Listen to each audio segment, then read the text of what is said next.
First, chemistry का unit first है। इसमें इसकी हेडिंग क्या है, कठोर एवं मृदु अम्ल व क्षार। ये आपकी केमिस्ट्री के फर्स्ट यूनिट है। इसमें टोटल 6 आपके टॉपिक हैं। 6 टॉपिक पढ़ लो, क्वेश्चन आ जाएगा उसमें से। फर्स्ट टॉपिक इसमें है पियर्सन का HSAB सिद्धांत। पियर्सन का HSAB सिद्धांत। सेकंड है आपकी इसकी, इससे जो रिलेटिव हो जाएंगे, इसका अनुप्रयोग हो जाएगा, इसकी कमियां हो जाएगी। 3 कठोर एवं मृदु सिद्धांत हो जाएगा। सहजीवन किसे कहते हैं 5। और 6 है कि कठोर एवं उस पर मृदु पे क्या इफेक्ट पड़ता है विद्युत ऋणता का। ये 6 टॉपिक है, उसमें आपकी पूरी यूनिट फर्स्ट कंप्लीट हो जाएगी। तो आज मैं आपको 3 टॉपिक पढ़ा देती हूँ, जिससे आपका हाफ यूनिट कंप्लीट हो जाएगी। तो क्या है पियर्सन का HSAB सिद्धांत। ये सिद्धांत क्या कहता है, ये सिद्धांत एसिड और बेस की बात करता है। एसिड और बेस के स्थायित्व की बात करता है। सबसे पहले एसिड किसे कहते हैं, नॉर्मल डेफिनेशन, जो इलेक्ट्रॉन ग्रहण करता हो और जो इलेक्ट्रॉन देता हो वो बेस हो गया। जो इलेक्ट्रॉन ग्रहण करेगा वो एसिड हो गया, जो इलेक्ट्रॉन त्यागेगा वो बेस हो गया। एसिड बेस के बारे में जान लिए। ये सिद्धांत सिर्फ इतना बताता है कि कब ये स्टेबल होंगे, कब ये अनस्टेबल होंगे। तो स्टेबल कब होंगे वो देख लो।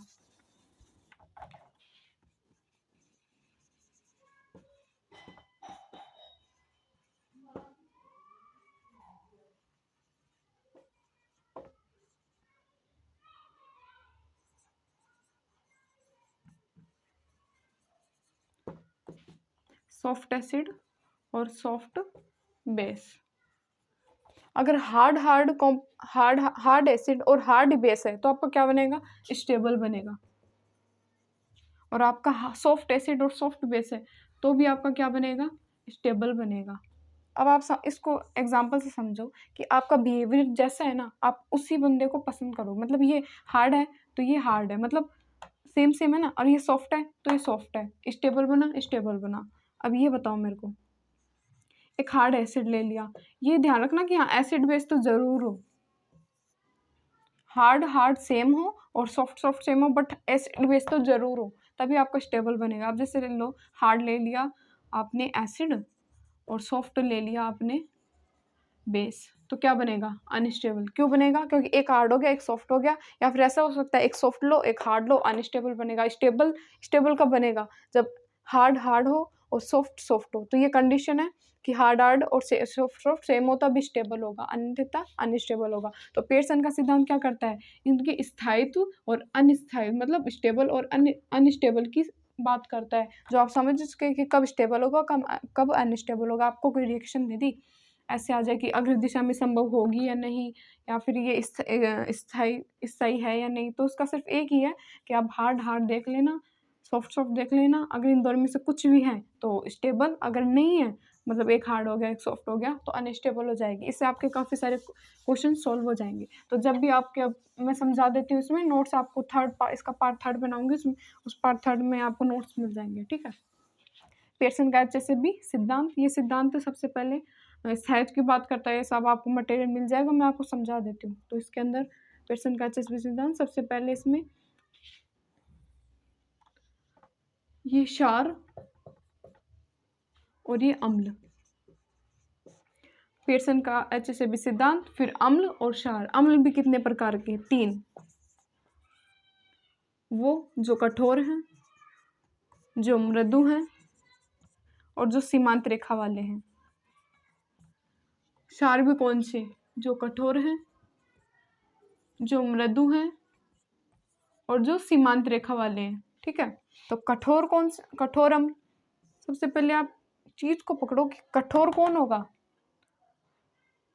जिसका साइज छोटा होगा। सीधी सी बात है ना, कठोर कौन होगा, जिसका साइज छोटा होगा। और मृदु कौन होगा, जिसका साइज बड़ा होगा।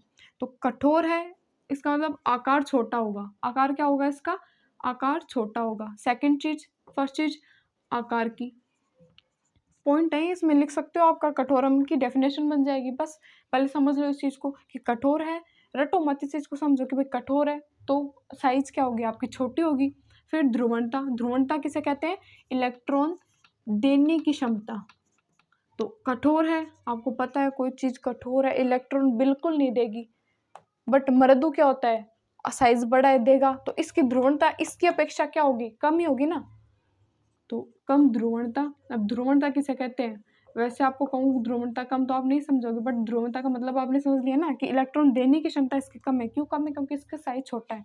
और थर्ड आकार हो गया, कम ध्रुवणता हो गई, और आवेश, अधिक आवेश होगा इसका, अधिक आवेश, ठीक है। और मृदु, मृदु क्या होता है, इसमें ये पॉइंट लिख देना कि इसका आकार बड़ा है, अब इसकी ध्रुवणता ये बड़ा है, ठीक है। अब बड़ा है तो कोई भी हो तो वो इजीली आपको इलेक्ट्रॉन त्याग देगा। क्यों, क्योंकि उसकी साइज बड़ी है। तो इसमें क्या आ जाएगी, इसमें आ जाएगी जिसका आकार बड़ा हो, और ये पॉइंट को रिवर्स करके लिख देना, आकार बड़ा हो, ज़्यादा ध्रुवणता कर देना, ठीक है। अब जैसे एग्जांपल देती हूँ, Fe है, Ru है, OS है, +3 चार्ज है इस पर, +3 चार्ज। आप बताओ इसके अंदर इसमें से कठोरता इधर से इधर जाने बढ़ेगी, इधर से इधर आने पे बढ़ेगी।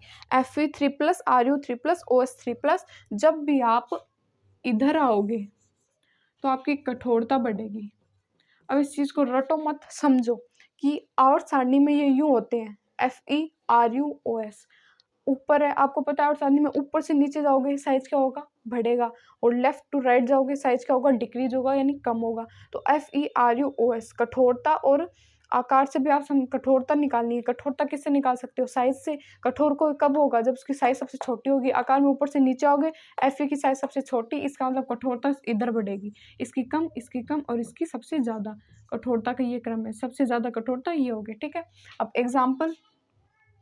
एग्जाम्पल लिख देती हूँ, जैसे H+ है, Li+ है, Na+ है, और K+ है, ये सब कठोर अम्ल हैं। अब मृदु अम्ल समझाई दी आपको, आकार बड़ा होगा, ध्रुवणता अधिक होगी। और इसका एग्जाम्पल जैसे Ag+,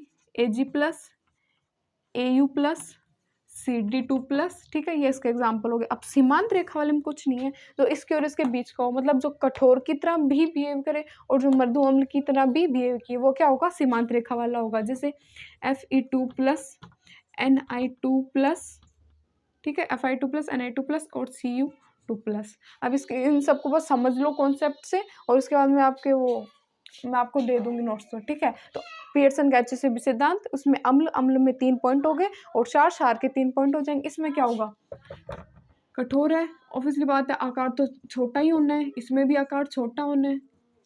इसकी दूसरी चीज ध्रुवणता, इसकी क्या होगी, ध्रुवणता मतलब इलेक्ट्रॉन देने की क्षमता, और क्षार तो वैसे इलेक्ट्रॉन देता है, बट मृदु का आकार बड़ा है और इसका आकार छोटा है, तो ये कम ध्रुवणता होगी इसकी।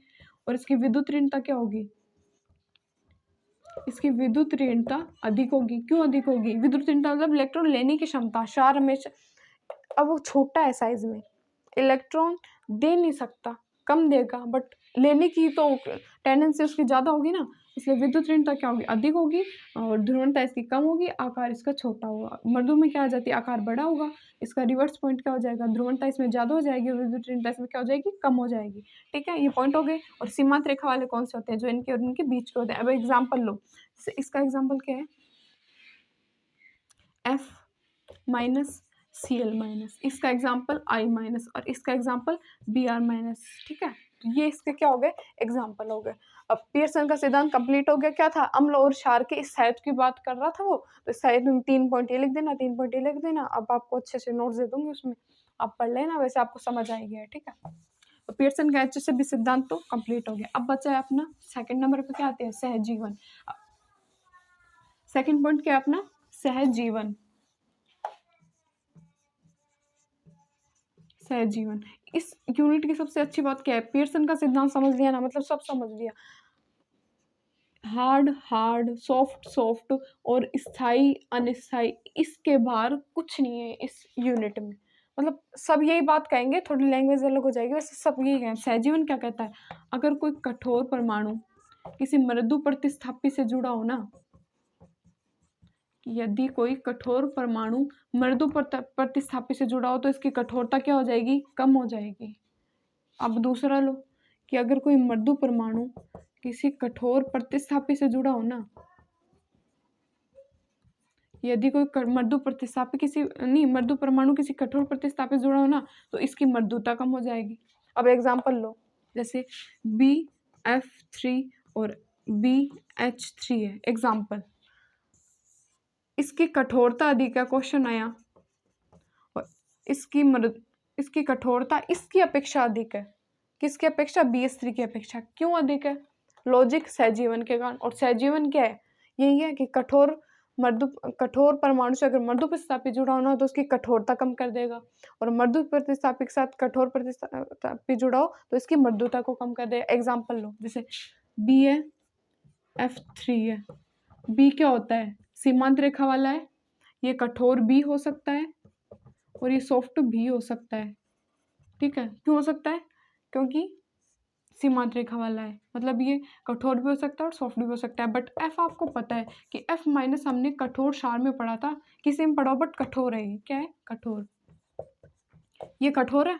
इधर आपने क्या पढ़ा था? कठोर है। कठोर क्या करेगा? मृदु की कम कर देगा, मृदु को, ये मृदु को कम कर देगा। तो क्या बचा अपने पास? कठोर। और कठोर क्या होता है? आपने पढ़ा ही है, स्टेबल होते हैं। तो ये BF3 स्टेबल है, किसके बजाय? BH3। और BH3 के बजाय क्यों है? तो एग्जाम इसको भी समझो।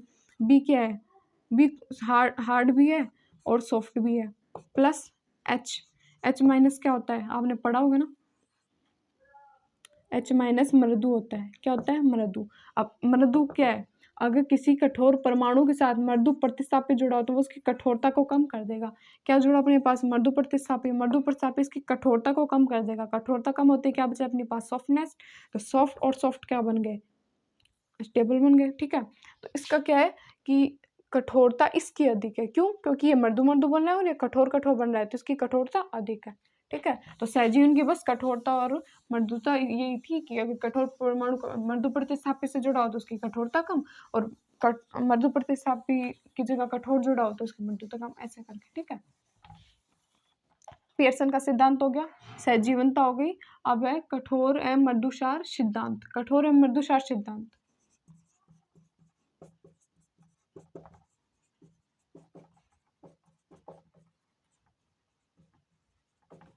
कठोर एवं मृदुसार सिद्धांत। अब ये सिद्धांत क्या है? ये भी अम्ल एवं क्षारों के स्थायित्व की व्याख्या कर देगा। बस सब एसिड और बेस पे कॉन्सेप्ट है इसमें, इसके स्थायित्व अनिस्थायित्व, बस कहने का तरीका अलग है। वैसे सब पियर्सन सिद्धांत को समझ गए तो ये सारे टॉपिक समझ में आ जाएंगे आपको। फिर कठोर एवं मृदु क्षार का सिद्धांत क्या है? इसमें भी 3 सिद्धांत है। पहला आपका इलेक्ट्रॉनिक सिद्धांत, दूसरा पाइबंद सिद्धांत और तीसरा पिट्जर का सिद्धांत। तो इस इलेक्ट्रॉनिक सिद्धांत में क्या होता है कि अगर इलेक्ट्रॉनिक सिद्धांत क्या कहता है, रुको,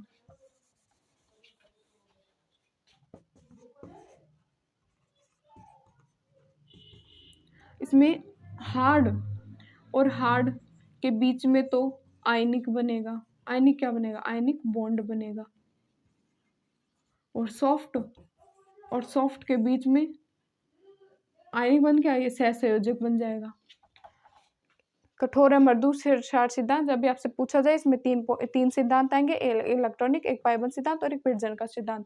मतलब इस इलेक्ट्रॉनिक सिद्धांत क्या कहता है कि ये हार्ड और हार्ड के बीच तो आयनिक बॉन्ड बनेगा, और सॉफ्ट के बीच में सहसंयोजक बॉन्ड बन जाएगा। अब पाइबंद सिद्धांत क्या कहता है? जैसे P है, AS है, S है, I है, इनमें रिक्त लिगेंडों में रिक्त डी कक्षक होते हैं, जिसके कारण क्या होता है? पाइबंद सिद्धांत बनता है। ठीक है, और पिट्जर सिद्धांत। ठीक है, तो इलेक्ट्रॉनिक सिद्धांत, पाइबंद सिद्धांत, पिट्जर सिद्धांत में क्या होता है? विद्युत ऋणता उच्च होती है। किस किस की? मृदु की, मृदु अम्ल की और मृदु क्षार। मृदु क्या होते हैं? क्या तो अम्ल होने, क्या बेस होने, तो मृदु अम्ल और मृदु क्षार दोनों की मृदु की विद्युत ऋणता अधिक होती है। पिट्जर सिद्धांत हो गया, ये पाइबंद सिद्धांत हो गया, इलेक्ट्रॉनिक सिद्धांत हो गया। 3 टॉपिक आपके कवर हो गए। 3 टॉपिक आप नेक्स्ट वीडियो में करूंगी, और पार्ट 3 में आपको जो भी मतलब 2 वीडियो में मैं आपके यूनिट फर्स्ट कंप्लीट कर दूंगी। ठीक है, बची 3rd वीडियो, उसमें आपको मैं नोट्स दे दूंगी। ठीक है, कंप्लीट हो गई।